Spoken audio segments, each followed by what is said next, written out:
Hello, good morning, good afternoon, and good evening, everyone, wherever you are, and welcome to the podcast on religious intolerance and minority rights.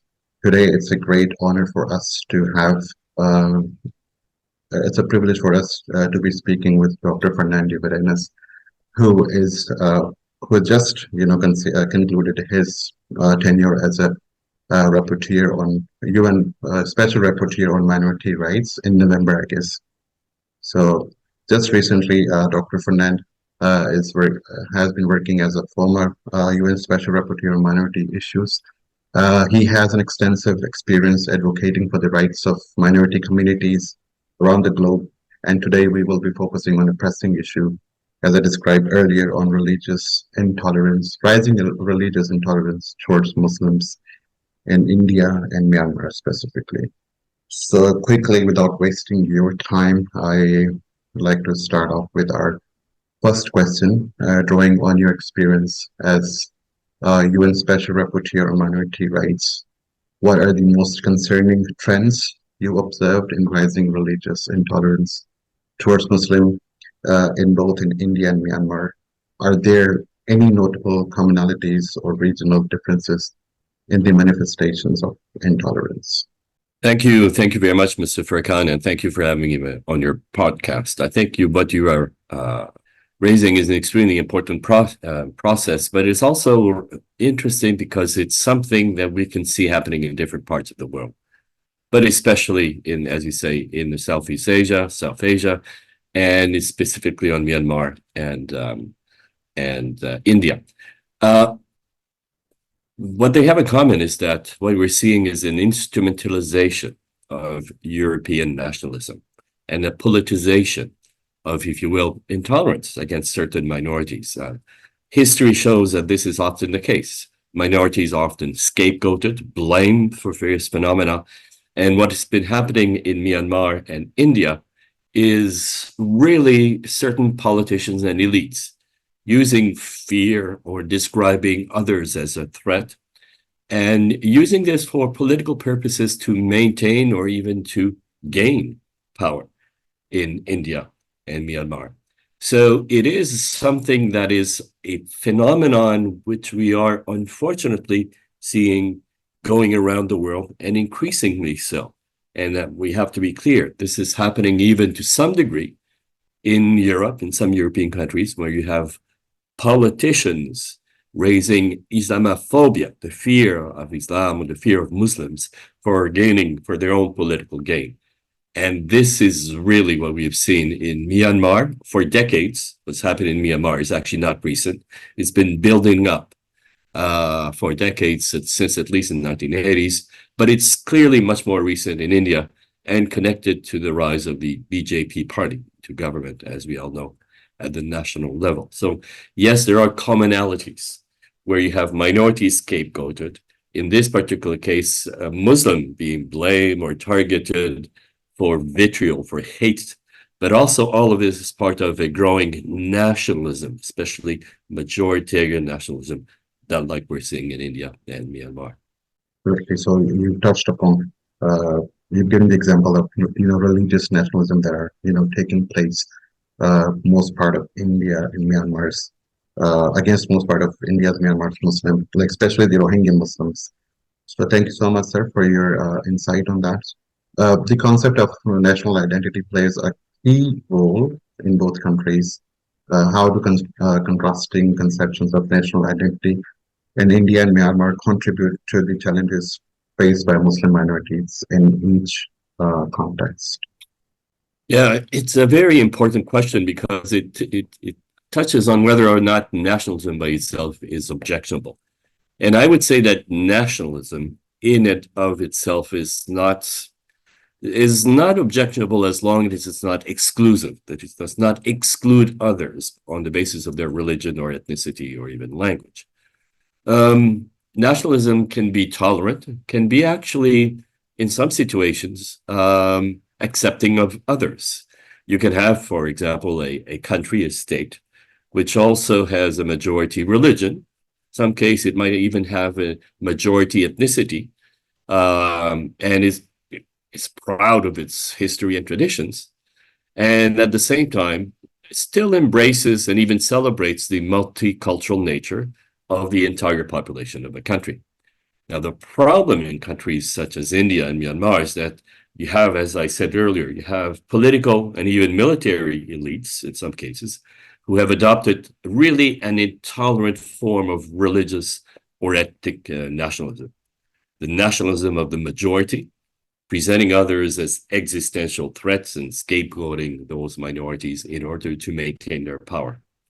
And so this is why I think it is important to not to throw the baby with the bathwater, not to reject all forms of national pride or national identity. But the forms of national pride or nationalism that we see in India and Myanmar, I think we have to be absolutely clear. It's destructive, it's intolerant, and it is based on certain prejudices against particularly minorities, and also sees that there is only one salvation, and that is the majority identity, the majority religion. And this is where it is unhealthy. And to be quite frankly, and the data is clear about this, unhealthy and even dangerous for parts of the population, and I would say for international peace and stability. Absolutely. There's a question. I mean, how do you foresee, as you just like indicated, that nationalism or the majoritarianism plays a part in, I would say, enforcing the laws and implementation on the citizens? Do you consider it as you just said it? It's unhealthy, but it's been practiced in most part of the country as well, of the world as well. So how do you foresee that? Can we have a counter narrative argument on the basis of majoritarianism or something? Oh, absolutely. And that is once again a very good question. There are many countries in the world which could be said to be proud of who and what they are, but at the same time, they don't reject others who are different because of their culture or religion and so forth. And I think the best way to proceed is to give a few examples to show that in practice, you can have a very different approach, a nationalism which is more inclusive and not exclusive, that doesn't put others away. I would venture in the region even to mention Singapore. Now, Singapore is not perfect, but Singapore does acknowledge the main religious and ethnic groups which make up its population. As you may know, Singapore, I think, has amongst the largest number of public holidays in the world. And the reason for this is that the major religious holy days are actually public holidays in Singapore. So you have Muslim, you have Buddhist, you have Christian, and you have others also, which are part of the official public holiday calendar in Singapore. You also have countries such as Canada and Switzerland, which embrace multiculturalism, where you actually have nationalism in a sense, or pride in the nation. In Canada, Canadians, and I am a Canadian, very proud of my country, but we have two official national languages. We have a number of regional official languages, including indigenous languages in parts of Canada that are official, which people do not remember. We are officially also under the Constitution a country that embraces and accepts and celebrates multiculturalism. Multiculturalism is actually a value under the Constitution. It is also a secular state, which, for example, India is supposed to be, but it's less so in practice. And it is actually a country which you often see expressions of pride in different religions and traditions and cultures. And even Switzerland, many people don't realize that Switzerland actually has 4 official and national languages. And these are the languages of the largest groups in the country. So Switzerland is actually based on being extremely different in terms of language and culture. But this is actually embraced, celebrated, but it is still at the same time a constructive approach to national identity. So I think, yes, there are clearly examples from around the world where instead of being afraid and looking at minorities, including religious minorities, as a threat or foreign or outsiders, actually celebrate and embrace them as part of the national identity. And this is where I think, unfortunately, Myanmar and India are going in the opposite direction. And this is creating misery, even not only denial of the rights of minorities, especially religious minorities, but in some cases, violence and atrocities in these countries, as you know. Absolutely. Thank you so much, sir, for giving us your insight, input on this topic. There is a follow-up question coming up, but I'll keep it, for later on. So moving on to another question, like you talked about the memorials, right? So some countries have implemented successful initiative to combat religious intolerance and promote interfaith dialogue. Can you share best practices from other regions that you believe could be adopted and applied in the situations in India and Myanmar?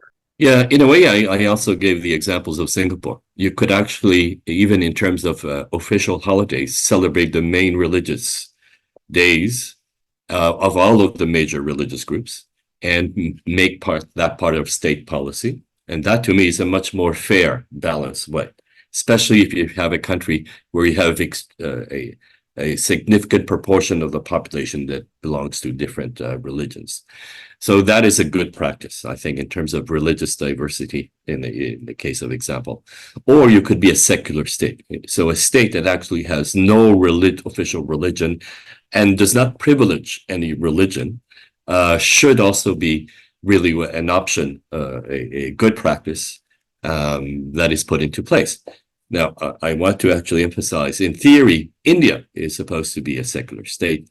We're seeing with the adoption of laws that prefer individuals of different religions or the main religion, that this is not always the case. As you may know, there's a new law on the accelerated granting of citizenship to individuals who may be persecuted in other countries, which recognize that these could be, to obtain citizenship, that these could be Christians or Buddhists and others, but not Muslims, which obviously is a preference or intolerance against members of the Muslim minority. So that's not a good practice, obviously. Once again, you have a number of countries which also represent more fairly the religious and other minorities in the country by granting minorities, for example, autonomy, territorial autonomy, so that the minorities in these territories can exercise a degree of control over their own lives. This is the kind of direction that Switzerland has. You also have this kind of recognition of the diversity of state in a country like Belgium, which have territories based on Flemish or Dutch-speaking majority, French-speaking minority, and a German-speaking minority. And this granting territorial autonomy to a minority when they are very large and concentrated is a good practice in many countries. Not only, as I said, Switzerland and Belgium. And finally, you have the situation, if I can point out, unfortunately, India has been going in the opposite direction because India has actually been eliminating the territorial autonomy enjoyed in areas such as in Kashmir, Jammu and Kashmir, where Muslims were the main group, the main population. And this autonomy has unilaterally and quite violently been eliminated by the central government of India, which goes against what I would suggest is good practice. And one could even look at a number of African countries, such as Ethiopia or South Africa, that recognize the multicultural aspect of these countries, have adopted multilingual approaches or even territorial autonomy approaches for different ethnic religious communities within these countries. So we could give a whole list of examples of good practices. Good practices are essentially based on treating your minorities well, recognizing they might have different interests, and accommodating these as much as possible. Myanmar and India are in the route of doing quite the opposite as to what good practices show ought to be the case.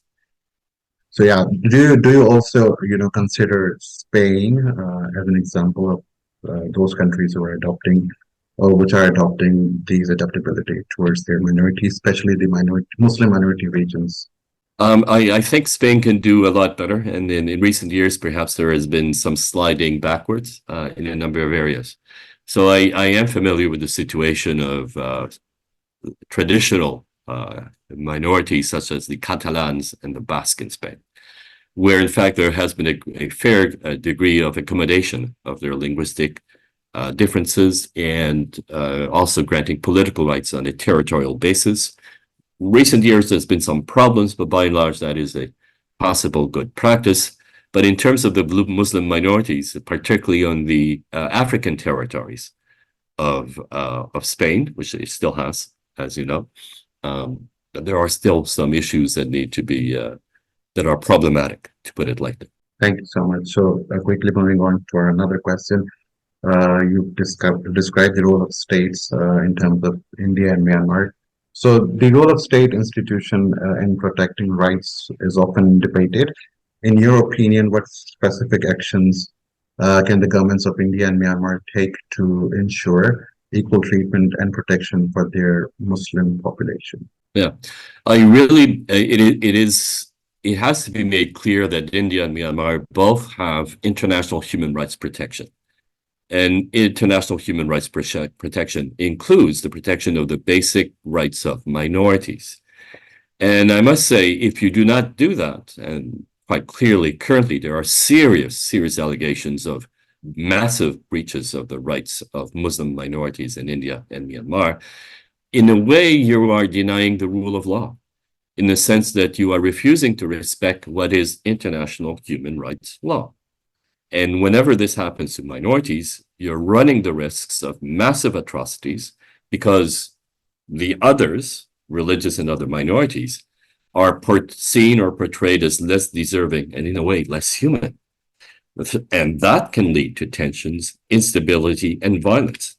And even as you may know, this can lead to all the way up to war and genocide or calls to genocide. And this is exactly what has been happening both in India and Myanmar. So we are seeing, I must say, and I will be very blunt with this, we are seeing a dangerous increase in pressure and rhetoric of violence. And it really calls to commit murder and to rape and to kill, as I said earlier, but even to eliminate the problem, eliminate Muslim and certain other minorities, which are calls to genocide happening. And this is because, in a sense, the denial of the human rights of vulnerable and marginalized populations. This is what needs to be looked at. This is also what needs to be increasingly visible and addressed by international organizations like the United Nations, but also allies, the so-called allies of or countries who are concerned by the situation in Myanmar and India. If you let the situation fester more, it is going to get worse.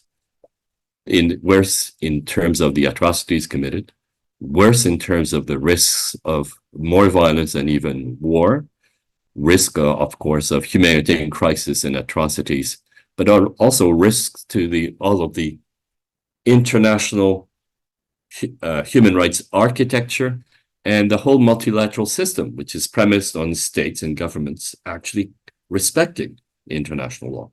What we're seeing in Myanmar and in India, I think, is quite the opposite of that. Yeah, absolutely. There is a question coming up on the basis of what is expected of the people of who are being subjugated or who are being subjected to the religious atrocities or the genocides.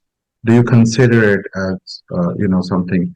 There is a volcano, getting ready or prepared, somewhere around to erupt because of those, marginalization against those minorities, especially in India, in case of India, because it has been observed, it has been reported multiple times, by the USCIRF as well as the country of particular concern. So, do you foresee this as happening in near future?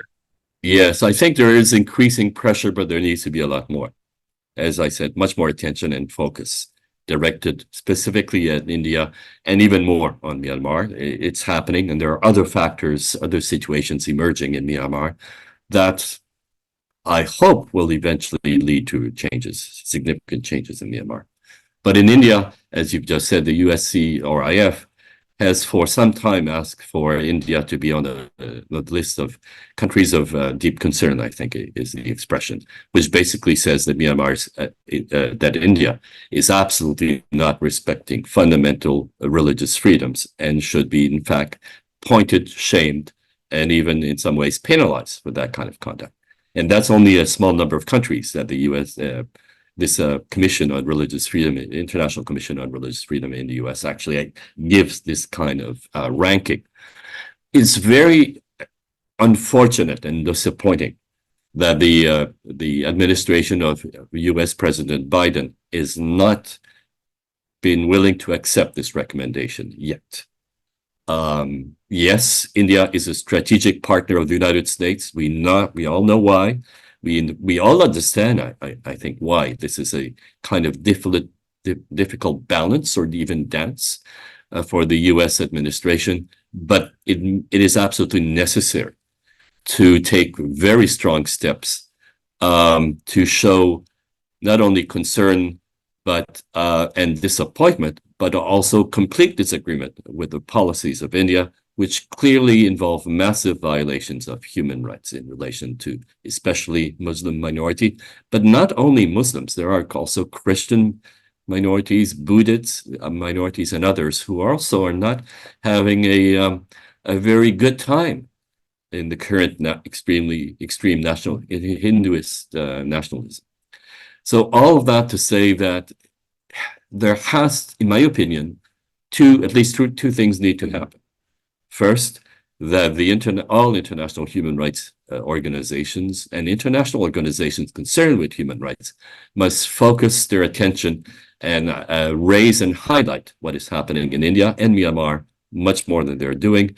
And secondly, various organizations for human rights in India must work together and must use whatever forum they can, especially outside of India, I would suggest, to try to increase international pressure on India itself in order to have long-term change.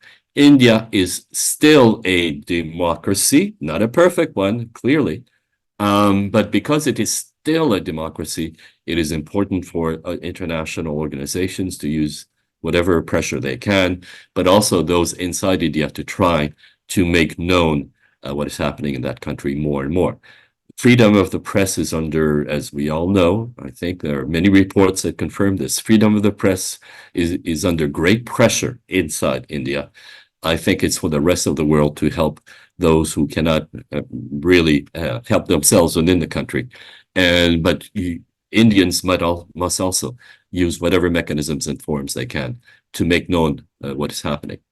Indeed, and thank you so much for giving us your detailed response on the follow-up questions. So moving on to our questions and talking about hate speech and intolerance. So countering hate speech and harmful narratives online and offline has become crucial in addressing religious intolerance. And obviously there is the element of misinformation and disinformation comes into play when we talk about online hate speech. So what concrete strategies do you recommend for effectively combating such narratives and promoting tolerance and understanding between communities? Hate speech in social media and outside has really become a global problem and global challenge. The view that I've expressed in a number of reports to the UN, including to the UN General Assembly, is that we need global mechanisms. We need international mechanisms to address hate speech in social media and also impose liability, impose financial and other penalties on those who propagate hate speech and incitement to violence and discrimination. We need to be careful, but it has to be international. And the reason it has to be international and we have to be careful is that what we've been seeing, by the way, clearly in Myanmar for some time, but also more and more in India, is repression against human rights defenders and supporters of minorities who themselves are criminalized in prosecutions against those who raise fear, raise the mistreatment, who warn about the mistreatment of minorities and other vulnerable communities. So what you're having is, unfortunately, even the judiciary now, it seems.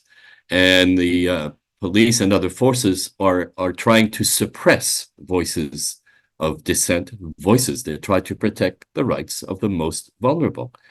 Therefore, in many countries now, we cannot really trust national authorities in many different aspects. What I just said is an oversimplification, but it is happening. There are numerous reports showing this happen in India and Myanmar, of course. So we therefore need independent mechanisms, global mechanisms, to not only be able to objectively look at what is happening inside a country and identify situations of hate speech and incitement to violence and discrimination against religious and other minorities, but we have to hold liable and accountable the very powerful, very rich social media platforms, such as Facebook, now known as X, or rather, sorry, that Twitter is now known as X, Facebook, and others. For that, you need a global mechanism, which we do not have, but this is where I think we need to hit in order to have any real impact in countries such as India. Absolutely. In terms, when I was covering some of the workshops related to uh, disinformation and misinformation, so I've heard about a term that there are Facebook moderators who are basically monitoring those sort of inflows and information coming up in shape of hate speech or spreading fake news.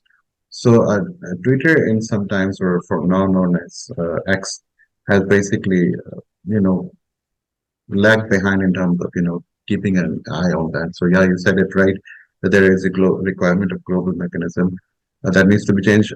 Sir, there is one question left. Do you have any time limitations? Because I try to keep it as quick as possible for you.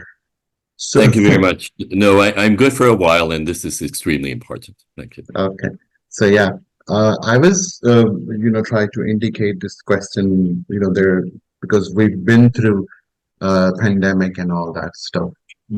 What was your experience, sir? What was your initiative or response against Muslim minorities, especially treating Muslims in Myanmar, in India during the era of pandemic? We're still going on, but when it was at its peak, how do you foresee it? How do you observe their response towards the minorities?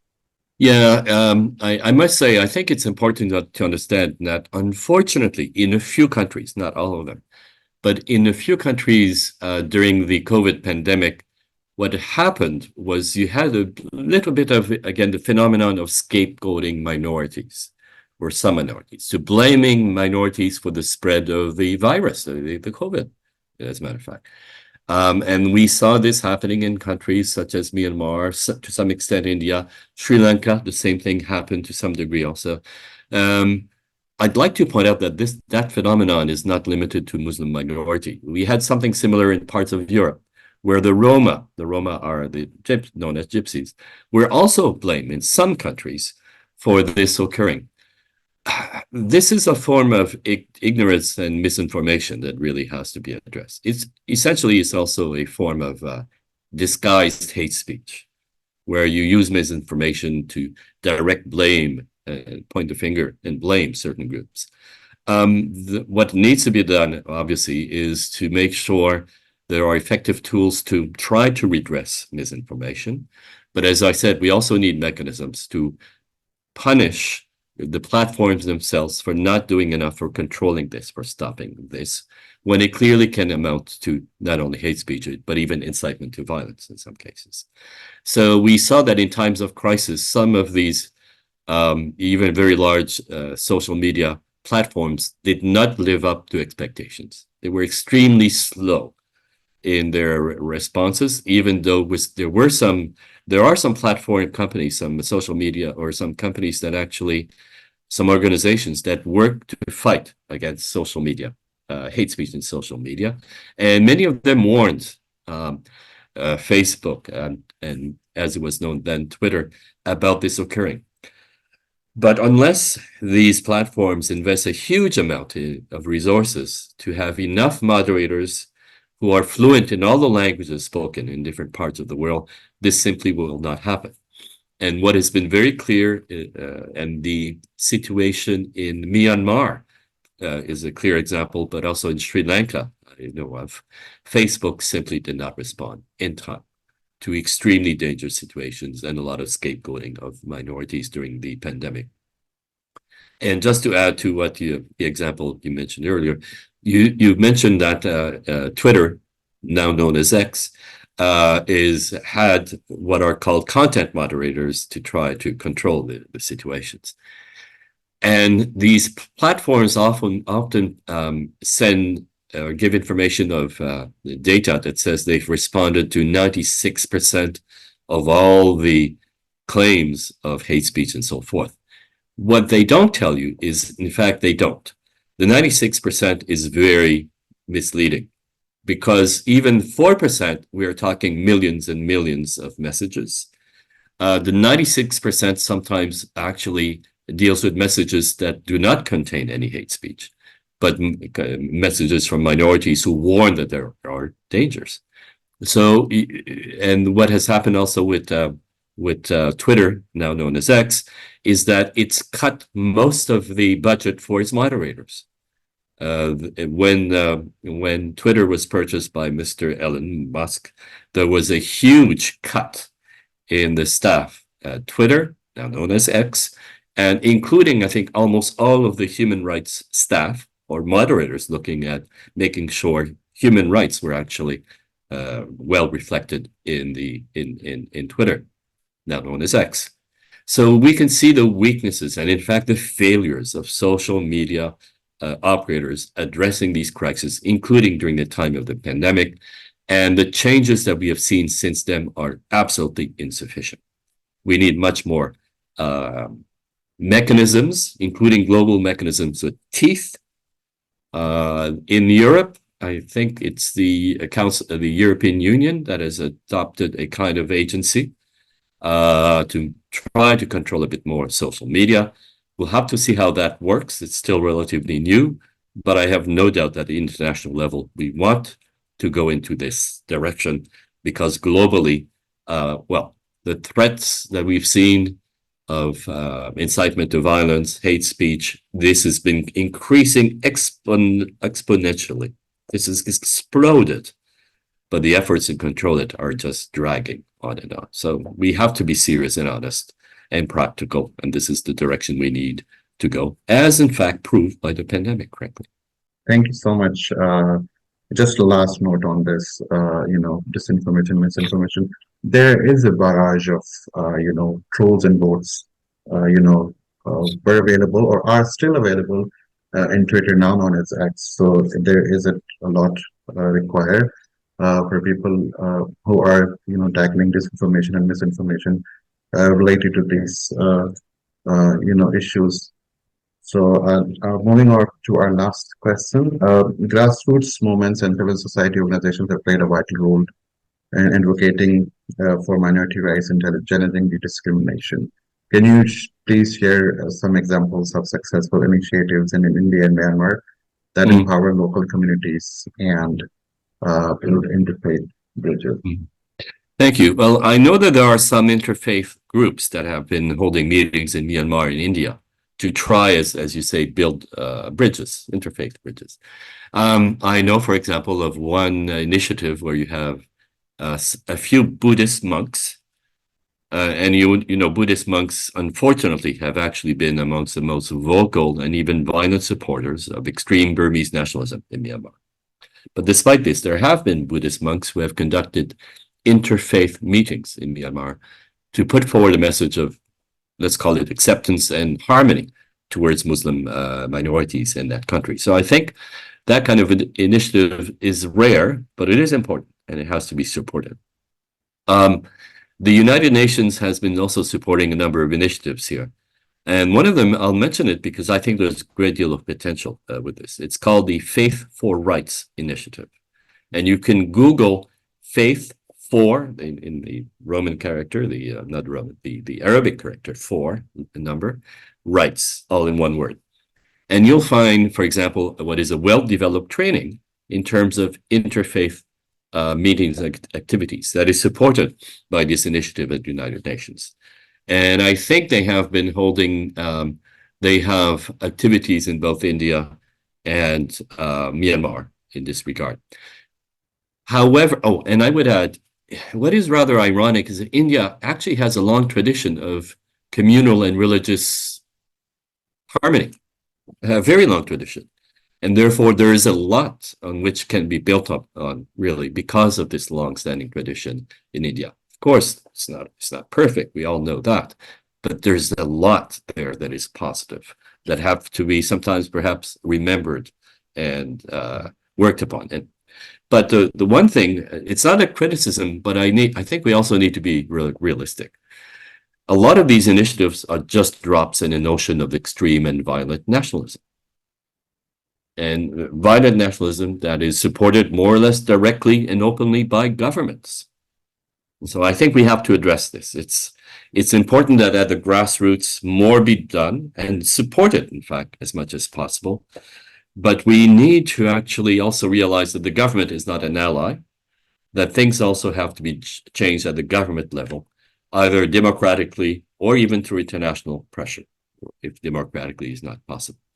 Because here in Myanmar, really, Myanmar has erupted in massive violence and atrocity because of government, even if it is a military or non-democratic government, but because of the government support for these atrocities and massive violence and denial of the most basic rights of Muslim and other minorities. And India is going in the same direction. And I think this is why, yes, we need from the bottom up much more NGO support, human rights defenders, focusing on Muslim and other minorities. But even human rights defenders are being attacked in India today, right now. And I have colleagues who are still special rapporteurs at the United Nations who have publicly recently come out on this issue. So there are efforts at the grassroots levels, but in the context where the state is extremely repressive and violent and intolerant, it's extremely difficult. This has to continue, but from the outside, there has to be more to try to defend the human rights and the minority defenders in India and Myanmar. And we failed. I would say we failed rather miserably until now to do that. Absolutely. Thank you so much, Dr. De Varennes.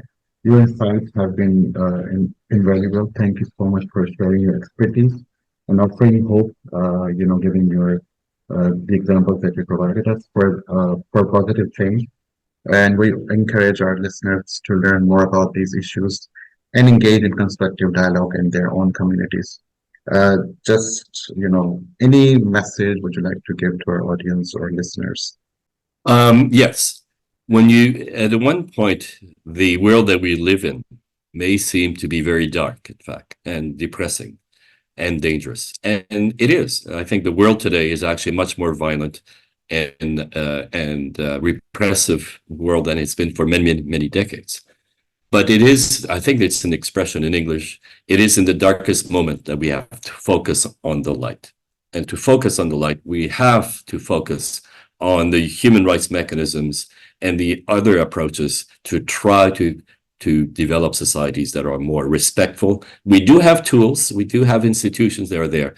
Let's try to use all the human rights tools that we have, the mechanisms, and the UN and other institutions to try to make the world a better place for everyone, including members of different minorities right now. Thank you. Sharing your valuable insights once again.